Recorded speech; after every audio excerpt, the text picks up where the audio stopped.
మనకి యంత్రాంగం మంత్రాంగం ఒక్క బోర్లా పడుతున్నటువంటి సంఘటనలు ఆంధ్రప్రదేశ్కి సంబంధించి రాజకీయాల్లో వరుసగా చూస్తున్నాం. పొరపాటున ఒక వీడియోని చూసి ఇదే నిజము అని గట్టిగా డిసైడ్ అయిపోయే లోపు ఇంకొక వీడియో బయటకు వస్తుంది. దీంతో ఏది నిజం అనేది ప్రజలకి అవసరం ఉన్నా లేకపోయినా కంగారు పడే అవసరం అయితే ఏర్పాటు చేస్తున్నారు. ఎందుకంటే ఒక పార్టీకి సంబంధించిన ఒక వీడియో రిలీజ్ అయిన తర్వాత ప్రత్యర్థి పార్టీకి సంబంధించిన ఇంకొక వీడియో రిలీజ్ అయిందనుకోండి, రెండిట్లో ఏది నిజమో తెలియక షేర్ చేసి, అంటే ఇప్పటికిప్పుడు ఎవరి మీద అలాంటి కేసులు నమోదు కాలేదు, కానీ ప్రతి వీడియోను షేర్ చేసే అలవాటు ఉన్న వాళ్ళకి ఏంటంటే భవిష్యత్తులో ఏదో ఒక రోజు బుక్ అయ్యే ప్రమాదం ఉంటుంది. ఇప్పుడు ఈ ఆలూరు ఎమ్మెల్యే విరూపాక్షి, ఆలూరేనా, విరూపాక్షి అనే ఎమ్మెల్యే దళితుల మీద దాడి చేశారు, వారి బట్టలు కూడా దించేశారు అంటూ ఆరోపిస్తున్నారు టీడీపీ వాళ్ళు. ప్రభుత్వంలోని పెద్దలు కూడా చాలామంది మాట్లాడారు.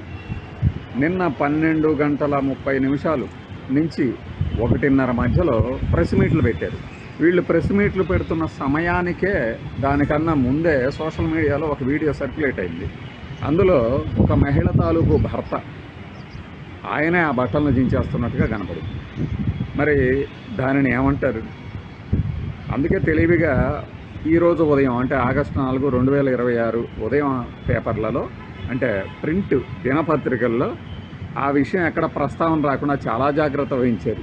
ఈ లోపున జరగాల్సిన డ్యామేజ్ చేసేసారు. ఏమని? దుశ్శాసన పర్వం, ఒక మహిళ బట్టలను చించేస్తాడా ఈ ఎమ్మెల్యే అనుకుంటూ. దానికి తోడు ఒక మంత్రి గారు పెట్టిన ప్రెస్ మీట్లో ఒక పాట కూడా వేశారు, ఈ దుర్యోధన దుర్నీధన దుశ్శాసన లోకంలో అని. నిజంగానే ఆ పాట సందర్భం చూసినప్పుడు ఇట్లాంటి పనులు చేస్తారా ప్రజాప్రతినిధులు అని చీకొట్టేలాగా ఉంటుంది. బట్ నిజానికి ఆయన పని చేయలేదు, వాళ్ళే చేసుకున్నారు అని చెప్పినప్పుడు ఈ పాటను ఏం చేయాలి మరి? రివర్స్ చేయాలి. ఈలోపు పొరపాటున దానినే నిజమని నమ్మి తీర్పులు కనుక ఇచ్చేస్తే ఎలా ఉంటుంది కాబట్టి ఇప్పుడు ఆ వీడియో కనుక లేకపోతే, ఏది సదరు మహిళ బట్టల్ని సదరు మహిళ భర్తే, లేకపోతే వేరే వాళ్ళు చూస్తే ఊరుకోరుగా, ఇంకా నానా రచ్చ అవుతుంది కదా, అతనే చించాడు అనే ఒక ఆధారం లభించకపోతే నిజమే అనుకునే వాళ్ళకి అందరూ దీన్ని ఏమంటారు మరి? ఈ రివర్స్ దుశ్శాసన పర్వం అనాలా? సరే, కొంతమందికి ఏంటంటే నిజాలను గుర్తించడానికి అంగీకరించదు మనసు, బెదిరిస్తారు ముందు. రే నువ్వు అలా చేస్తున్నావు, నువ్వు ఇలా చేస్తున్నావు, నేను నీ వీడియోలను చూడను తెలుసా అని. ఎవడు బెదిరించాల్సిన అవసరం లేదు. ఇక్కడ ఫ్యాక్ట్స్ కళ్ళ ముందు, అంటే మనకి నిజాలని జీర్ణించుకోలేని జబ్బు అనేది ఒకటి ఉంటుంది. అందువల్ల 3 ఏళ్ల క్రితం చనిపోయినోడు వచ్చి పొగుడుతున్నాడు అంటే ఇలా కావుతుంది.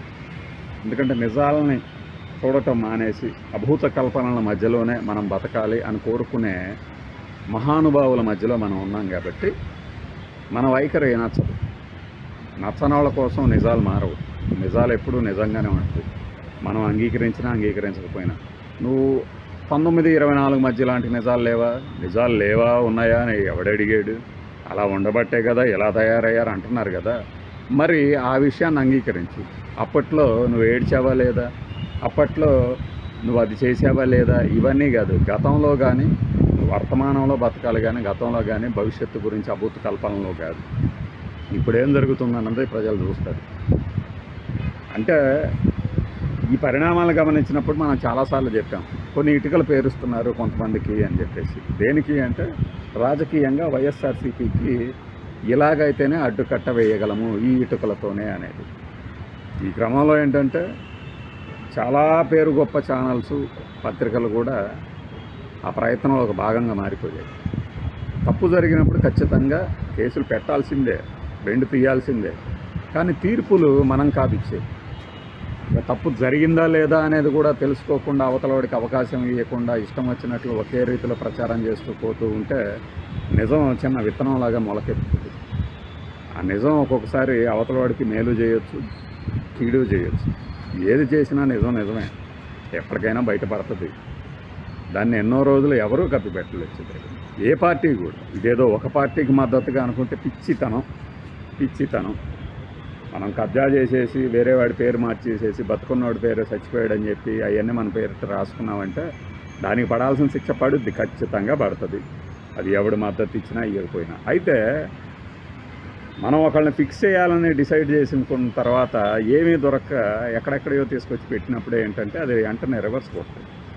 ప్రయత్నాల్లో చిత్తశుద్ధి ఉన్నప్పుడు ఫలిస్తాయి, ఇవాళ కాకపోతే రేపైనా ఫలిస్తాయి. కానీ మనం చిత్తశుద్ధి లేకుండానే ఒక ప్రయత్నం చేసి అది విఫలమయ్యి మళ్ళీ జనం ముందు దోషులుగా నిలబడే కంటే, ఎగతాళికి గురయ్యే కంటే ఇలాంటి ప్రవచనాలు నచ్చవు మన వాళ్ళకి పాపం. ఎందుకు, కళ్ళ ముందు కనపడుతున్న దాన్ని ఖండఖండాలుగా చీల్చేసి జుగుప్సాకరమైన భాషలో రెచ్చిపోయే వాళ్ళు అంటేనే మన వాళ్ళకి మోటు. ఈ 2-3 ఇన్సిడెంట్లు చూసిన తర్వాత అనిపించింది అనమాట. సో ఇప్పుడు ఆ విరూపాక్షి కేసు ఏమవుతుంది, దాన్ని మెల్లిగా టర్న్ చేసి మారణాయుధాలు ఉన్నాయి కారులో, రాడ్లు ఉన్నాయి, కర్రలు ఉన్నాయి అంటే 3 కర్రలు 3 అడుగుల కర్రలు 3 ఉన్నాయట, ఇంకొకటి ఏదో ఉందట. సో మారణాయుధాలు, దాడి. రేపొద్దున మళ్ళీ ఆ దాడి కూడా జరగలేదు అని ఇంకొక వీడియో కనుక వస్తే ఏమవుతుంది? లేదు, చేశాడు అంటే దాడి చేసినందుకు ఆ శిక్షలు పడతాయి, కేసులు పెట్టారు కాబట్టి.